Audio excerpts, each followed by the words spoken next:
नमस्कार दोस्तों, स्वागत है आप सबका एक बार फिर से राइस स्मार्ट के यूट्यूब चैनल में आर्टिकल सीरीज में। मैं हिमांशु यादव आप सबके समक्ष हाजिर हूं आर्टिकल नंबर 243 यानी कि सहकारी सोसाइटी लेकर, जहां पर आज हम बात करेंगे आर्टिकल नंबर या और डा की। जी हां, आज हम बात करेंगे सहकारी सोसाइटियों की जो भी संपरीक्षा होती है, यानी कि उनका लेखा जोखा होगा, उनका जो ऑडिट करने का पावर होगा वो आखिर किसके पास होगा। तो दरअसल सहकारी सोसाइटी की जो लेखाएं हैं उनकी संपरीक्षा यानी कि उनका ऑडिट कौन करेगा, आइएगा देखते हैं।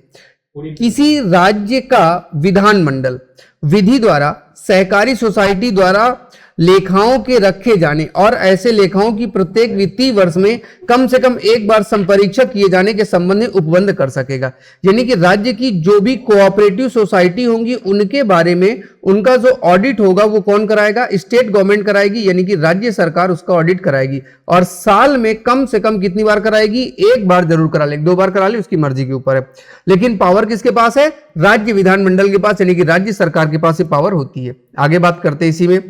किसी राज्य का विधानमंडल विधि द्वारा नियम बनाकर ऐसे ऑडिट को संपरीक्षकों को और संपरीक्षा करने वाली ऐसी फर्म यानी कि कंपनियां जो करेंगी ऑडिट, जैसे सीएजी हो गया आपका ऑडिट करने का काम करता है, पीएससी वगैरह बहुत सी कंपनियां जो करती हैं, फर्मों की जो सहकारी सोसाइटी के लेखाओं की संपरीक्षा करने के लिए पात्र होंगी, न्यूनतम अर्हताएं और अनुभव अधिकथित करेगा। यानी कि कोई भी कंपनी अगर लेखा परीक्षा करेगी तो उसके लिए जो अर्हता, जो क्वालिफिकेशन है, कौन डिसाइड करेगा, राज्य का विधानमंडल डिसाइड करेगा। साथ ही साथ प्रत्येक सहकारी सोसाइटी के इस साधारण निकाय द्वारा नियुक्त खंड 2 में निर्दिष्ट किसी संपरीक्षा या संपरीक्षा करने वाली फर्मों द्वारा संपरीक्षा करवाएगी, मतलब उसी के द्वारा कराया जाएगा जो ऑडिट करने का काम करता है, जो नहीं करता उससे नहीं करवाया जाएगा, जो ऑडिट कर लेता उससे ऑडिट करवा लेंगे आगे।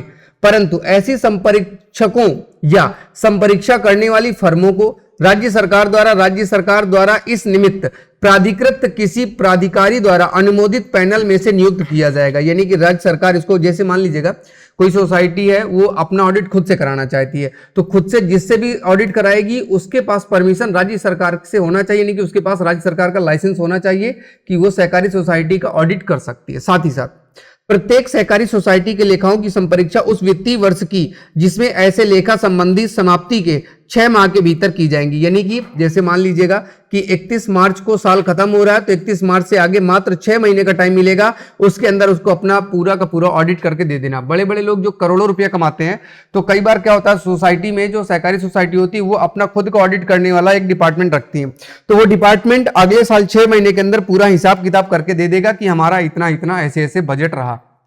आगे इसी आर्टिकल में साफ साफ कह दिया गया कि राज्य अधिनियम द्वारा यथा परिभाषित किसी सर्वोच्च सहकारी सोसाइटी के लेखाओं की संपरीक्षा रिपोर्ट राज्य विधानमंडल के समक्ष ऐसी रीति से रखी जाएंगी जो राज्य विधानमंडल द्वारा विधि द्वारा उपबंधित की जाए।